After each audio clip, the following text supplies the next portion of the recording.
Olá pessoal, estou aqui com vocês para mais uma aula da nossa física e hoje a gente vai falar das componentes da força resultante. Bom, força resultante, todos nós já sabemos, é o somatório vetorial de todas as forças que estão aplicadas a um corpo. E essa força, então, depois de determinada essa resultante, nós vamos observar que ela se divide em duas componentes. Uma das componentes vai servir aí para alterar módulo da velocidade vetorial do corpo. Então, uma está vinculada somente à aceleração escalar, aquela aceleração que altera simplesmente o módulo da velocidade. E uma outra componente vai estar vinculada à alteração da direção e do sentido dessa velocidade vetorial. Então, uma outra componente que vai estar se preocupando mais com a direção e sentido da velocidade vetorial. Para isso, então, nós vamos fazer um estudo separado aí de uma das componentes, que nós vamos chamar aí de componente tangencial, e uma segunda componente que nós vamos chamar de componente centrípeta. Bom, antes de fazermos esse estudo separado aí das duas componentes, vamos observar como ficaria então o movimento que se compõe de todas as componentes, ou seja, da componente tangencial e da componente centrípeta da força resultante. Dá uma olhada no visual. Nós temos aí força resultante, então, em uma partícula que se desloca em uma trajetória curva. Então percebam o seguinte, supondo que essa velocidade vetorial está variando em módulo, direção e sentido, nós temos aí as duas componentes da força resultante presentes.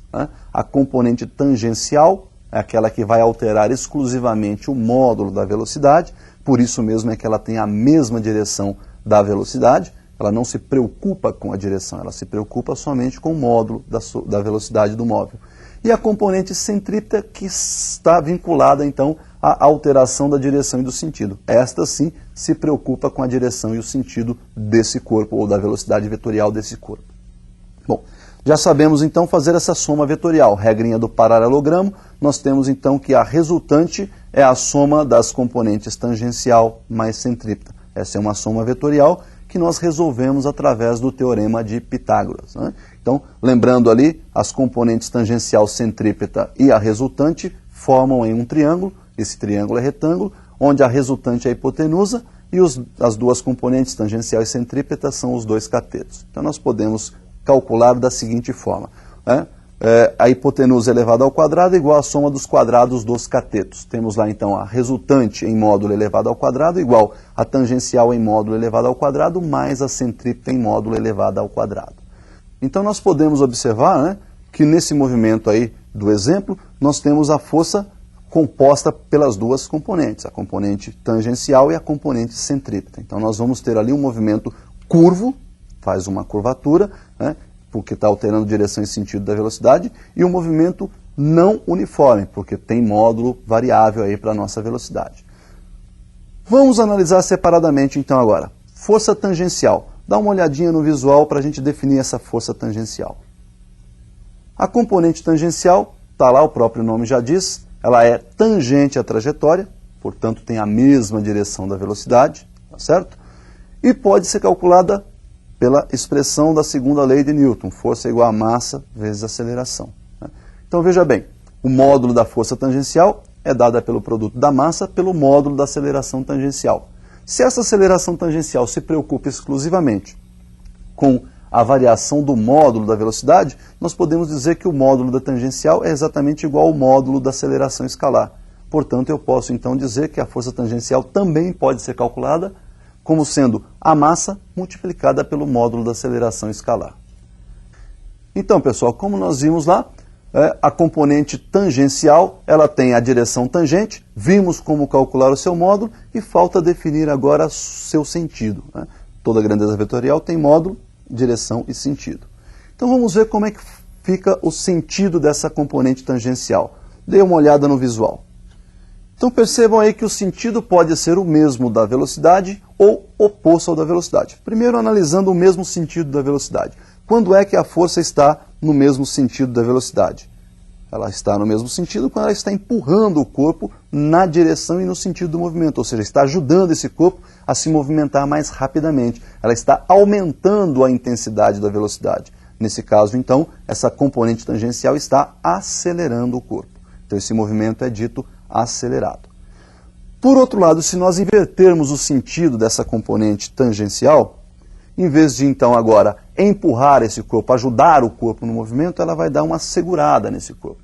Vai diminuir a intensidade da velocidade, vai retardar o movimento. Então o movimento passa a ser chamado de movimento retardado. Então percebam que quando ela está no sentido oposto da velocidade, ela dá uma freada no corpo, então ela retarda o movimento desse corpo e o movimento é dito então retardado.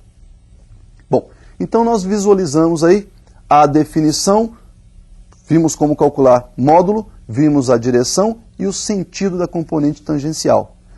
Bom, componente tangencial então está definida. E a componente centrípeta? A componente centrípeta ela serve para curvar o movimento. A finalidade da componente centrípeta é fazer a curvatura do movimento. Portanto, ela está presente em todos os movimentos curvilíneos e vai ser nula em todo movimento que for dito retilíneo. Vamos então definir a componente centrípeta da nossa força resultante.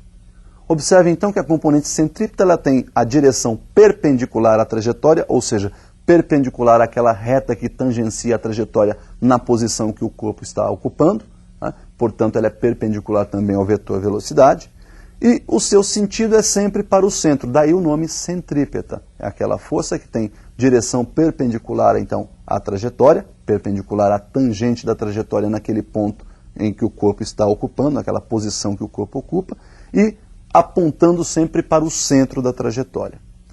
Percebam então que a aceleração centrípeta nós já sabemos calcular. A aceleração centrípeta ela pode ser calculada por definição lá do movimento circular, por v² dividido pelo raio da trajetória, ou ela pode ser ainda o produto da velocidade angular elevada ao quadrado pelo raio, ou seja, ω² vezes r, ou ainda ela pode ser o produto das duas velocidades, né? O módulo da centrípeta pode ser o produto da velocidade angular pela velocidade escalar linear. Então nós temos aí o produto das velocidades que compõem lá o movimento circular, a escalar e a angular, a escalar linear e a escalar angular. Bom, se a gente pegar então essas acelerações aí, essas definições de aceleração centrípeta e substituirmos na segunda lei de Newton, né, nós podemos então definir a equação que calcula o módulo da força centrípeta. Vamos dar uma olhada como fica. Então olha lá, substituindo, né, na segunda lei, força centrípeta é igual massa vezes aceleração centrípeta. Perceba então que a força centrípeta pode ser calculada num primeiro momento como sendo o produto da massa pela velocidade elevada ao quadrado dividida pelo raio da trajetória. Então substituímos aí a primeira definição de aceleração centrípeta na equação de Newton. Uma segunda opção seria substituir lá a definição 2, né? Aquela ω² vezes r. Substituindo então ω² vezes r lá na aceleração centrípeta, força centrípeta então ficaria em módulo igual ao produto da massa pelo quadrado da velocidade escalar angular e ainda multiplicada pelo raio da trajetória. E num terceiro momento a gente pode calcular da seguinte forma ainda essa força centrípeta. Olha lá, o módulo da força centrípeta pode ser dada pelo produto da massa, né, multiplicada aí pela velocidade escalar angular e ainda multiplicada pela velocidade escalar linear. Então ficaria o módulo da centrípeta igual a m vezes ω vezes v. Bom, então nós vimos aí três formas para calcular o módulo da força centrípeta. Então já sabemos como calcular o seu módulo. A sua direção é sempre perpendicular à trajetória, portanto também já definimos a sua direção, né? E o seu sentido, o próprio nome já diz, centrípeta, sempre para o centro da trajetória. Nós temos aí várias aplicações práticas para isso, né? Vamos a uma aplicação bem conhecida nossa, que é aquela do globo da morte que nós temos lá nos circos, né?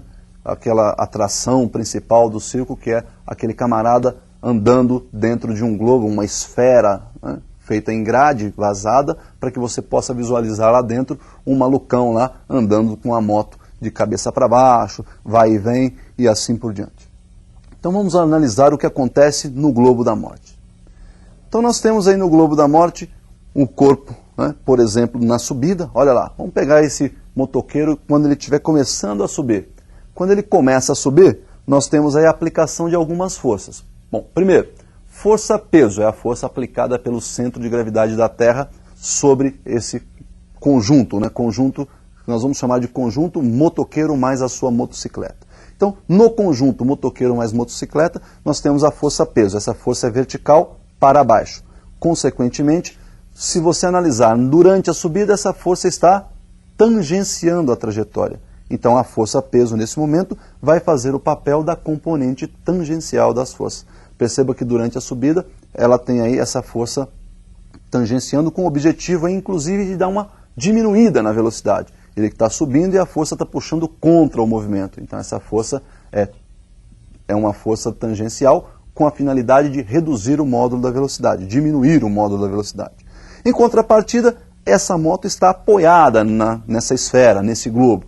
Consequentemente, ela empurra esse globo para fora, tentando sair, e esse globo empurra essa moto, esse conjunto, para dentro. Consequentemente, nós temos aí então uma componente normal que faz o papel aí de resultante centrípeta. Somando vetorialmente a centrípeta com a componente tangencial, nós temos a resultante das forças que atuam nesse corpo. Então percebam que aí no globo da morte nós temos a aplicação das componentes centrípeta e tangencial, ou seja, nós podemos visualizar essas duas componentes claramente.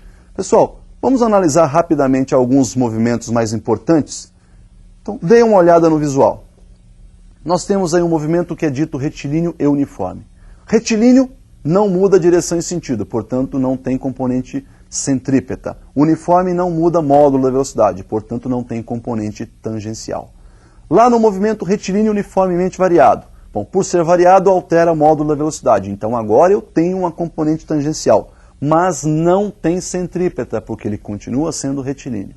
Movimento circular uniforme, por ser circular alterou direção e sentido, e consequentemente eu tenho aí a componente centrípeta. Mas por ser uniforme não tem alteração no módulo da velocidade, e portanto nós não temos a componente tangencial. Já no movimento circular uniformemente variado, existem as duas componentes, uma vez que por ser circular altera a direção e sentido, e por ser variado altera o módulo da velocidade.